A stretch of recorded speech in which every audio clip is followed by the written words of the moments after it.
Komentáře, lajky, zprávy, mafie, války, doma, ve škole i v práci. Připojím se z dálky, jeden den bez loginu se skoro neobejdu.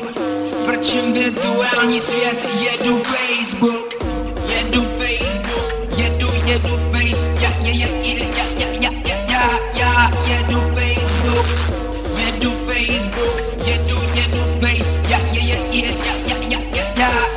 jedu Facebook. První věc ráno je tlačítko login. Potřebuju Facebook jak sklenici vody. Přidávat cizí lidi je pro mě hobby. Chci ovládnout svět se všemi Pokémony. Miluju zrcadélní focení, roštěnky, špuerty až do spocení. Doufají, že to komentáři oceníš. Já z toho mám jenom ruce spocený. Uploaduju fotku, jen další krok, jak se dozvědět, zase hot nebo not. Já nejsem ztracený jako G-pop. Mou krásu střeží kamarád Photoshop. Všechno, co děláš, je najednou důležitý. Tak je i nuda moc zrušující. 6 hodin není možná díl než spíš. Všechno OK, nikdo není závislý. Komentáře, lajky, zprávy, mafie, války, doma, ve škole i v práci.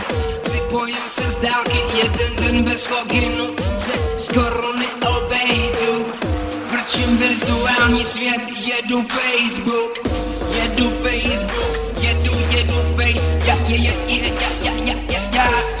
jedu Facebook, jedu Facebook, jedu Face, já jedu Facebook. Jsem nervózní, když zapomenu heslo, protože mi všechno dění uteklo. Nemý den žádost o přátelství je peklo. Kašlu na tekno, Facebook je všechno. Nesnáším, když mě šťouchne vlastní táta, pak sakra nevím, jak mám tohle chápat. 2000 Francie, exkluzivní výběr, kde jinde může být i Bieber, můj přítel. Dík aplikaci vím, kdo se na mě kochá, a čí rozkrok stvrdne jako socha. Svý srdce můžu dát ti na Z tisíckrát, vidíte slečenou bez toho, že tě musím někam zvát. Miluji skupiny typu, nesnáším, že i jejich členy a retuš profily. 6 hodin není možná díl než spíš. Všechno OK, nikdo není závislý. Komentáře, lajky, zprávy, mafie, války, doma, ve škole i v práci.